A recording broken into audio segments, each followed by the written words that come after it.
In a typical city or town, on a typical residential street, we find a typical home occupied by a typical American family. Like millions of his fellow Americans, John Q. Public earns enough money to keep up the payments on a new car.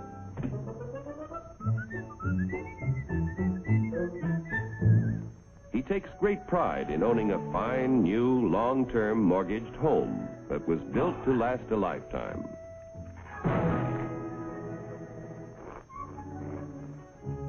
Mrs. John Q. Public no longer finds housework fatiguing drudgery, thanks to a host of labor-saving devices, including her husband. Mr. John Q., because of a 40-hour week, has the leisure to dream about his favorite sport.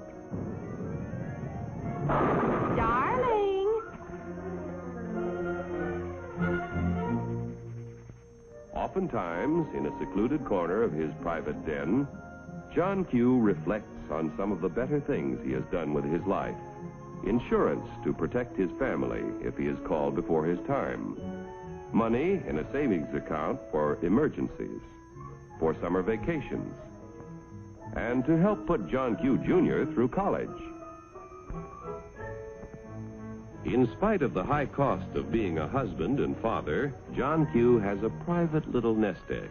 His practical nature tells him it ought to do more than collect moths. Let's see, where did I put this thing? I know it's...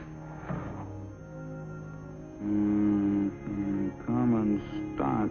Do I own any? I don't even know what they are.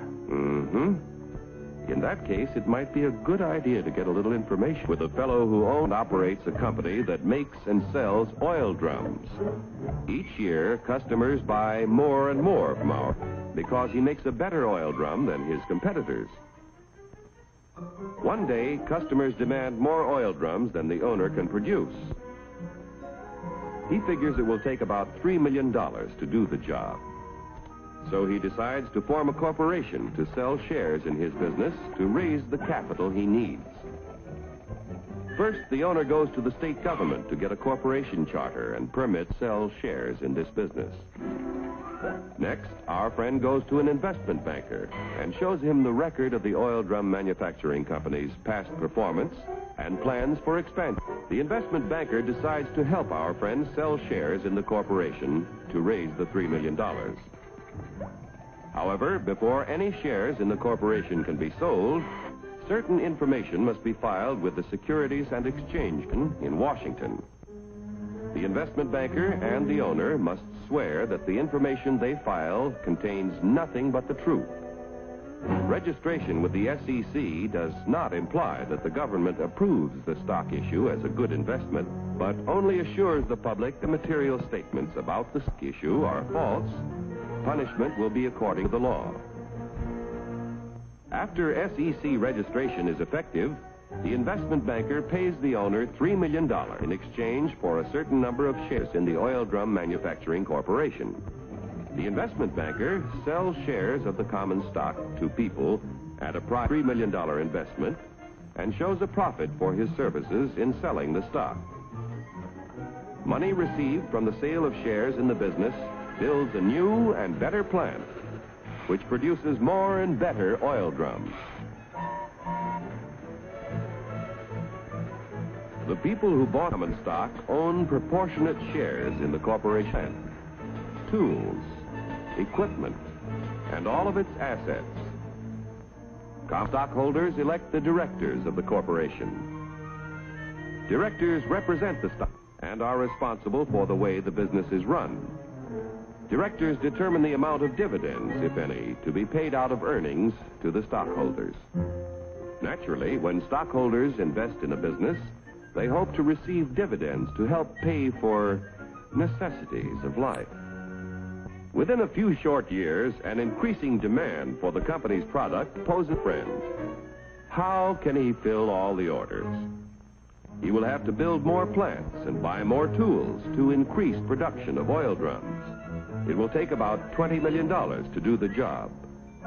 One way to get this additional capital is to sell more stock to many more people. So the Oil Drum Manufacturing Corporation votes to send its president to the New York Stock Exchange to see if their common stock can qualify for listing. The corporation wants to list its securities on the exchange so that the additional stock they need to sell will be more attractive to investors all over the nation. Securities listed on the New York Stock Exchange can be sold for cash any time in this national marketplace. Each year, inquire about listing their securities, but only those which can pass a thorough examination as to their financial health are accepted. Calling the president of the Oil Drum Manufacturing Corporation. Calling the president of the Oil Drum Manufacturing Corporation. Report to Examination Room B. Attention all members of the Stock List Department. Report to Examination Room B. The Stock List Department examines the qualifications of corporations to be listed on the New York Stock Exchange. The corporation must have substantial assets in plants, tools, equipment, and cash. There must be a broad distribution of its shares among a large number of stockholders. The corporation must show successful management and sales records and annual net earnings at the time of listing of at least $1 million. The proposed stock issue must meet federal, state, and New York Stock Exchange regulations. The corporation must agree to report to its stockholders at frequent intervals. If the examination by the Stock List Department indicates the corporation meets minimum requirements of the exchange at the time of the examination, the corporation's application for listing is recommended. The Board of Governors of the New York Stock Exchange finally approves the application and sees that it is made public. Extra, extra, read all about it. Now that the Oil Drum Manufacturing Corporation's stock is listed, its name is abbreviated for use on the ticker tape. Each time ODM stock or any other stock listed on the exchange is bought or sold, the ticker tape flashes all over the nation the price and number of shares traded. A buyer in Colorado wants to purchase some ODM stock. The buyer's broker in Colorado sees that the last ODM transaction was at $10 a share. The buyer could buy from 1 to 99 shares, which would be known as an odd lot.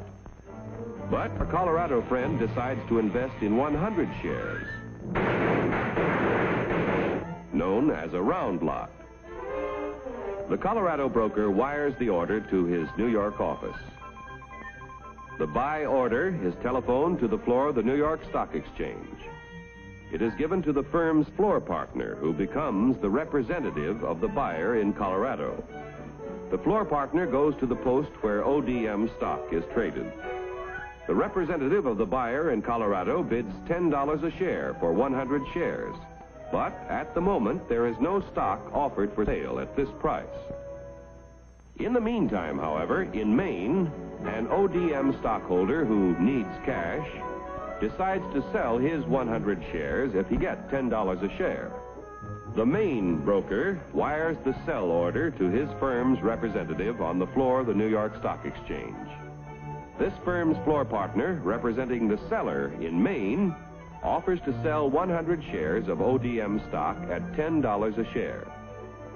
The price of $10 a share is mutually acceptable, and the transaction is made. Like the cowboy in Colorado and the fisherman in Maine, investors all over the country use the facilities of brokers who are members of the New York Stock Exchange whenever they want to buy or sell stock of companies listed on this national market. Yesterday's savings financed the miraculous growth of our railroads, automobiles, airplanes, farm machinery, communications, electric light and power,